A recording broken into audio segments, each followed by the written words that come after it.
네, 놓치면 아쉬운 더하기 뉴스 시간입니다. 오늘은 정치부 박지호 기자와 함께하겠습니다. 자, 더하기 뉴스 첫 번째 키워드부터 볼까요?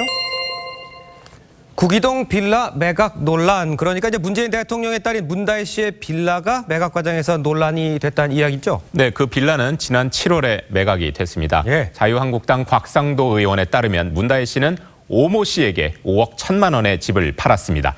이 집은 원래 남편 서모 씨가 지난 2010년 3억 4,500에 산 겁니다. 서 씨는 지난 4월 증여 형태로 부인에게 이 집을 넘겼고 문 씨가 증여받은 지 석 달 만에 집을 판 겁니다.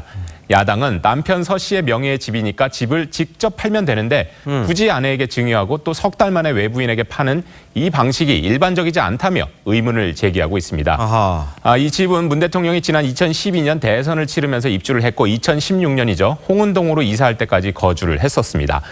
곽 의원은 향후 국회 상임위에서 의심 가는 부분에 대해 확인한다, 이런 방침입니다. 그러면 그 청와대 입장은 어떤 건가요? 네, 청와대는 사생활의 문제이기 때문에 굳이 해명할 필요를 못 느낀다, 이런 입장입니다. 네. 또 한 여당 의원은 한 신문과의 인터뷰에서 부부간의 증여가 불법도 아니고 또 탈세를 한 것도 아니다. 대체 어떤 대목이 의심된다는 건지 모르겠다, 이렇게 말을 했다고 합니다. 그렇군요. 자, 두 번째 키워드 보겠습니다. 북한 2년 뒤에 핵탄두 100개, 그러니까 대량 생산을 2년 뒤에 하게 된다, 뭐 이런 얘기입니까? 네, 미국 NBC 방송의 보도입니다. 예. 북한이 핵무기 대량 생산 단계로 넘어갔고 2년 뒤엔 약 100개의 핵탄두를 보유할 수 있다, 이런 보도 내용입니다.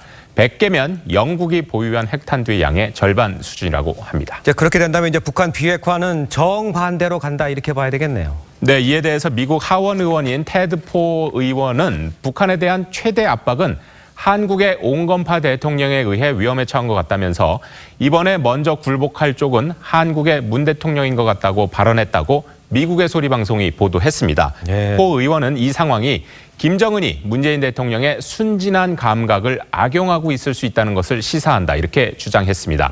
그러면서 문 대통령은 김정은의 작은 선의에 속아 성급하게 몸을 굽혀선 안 된다, 이렇게 말을 했습니다. 그렇군요. 자, 마지막 키워드 보겠습니다.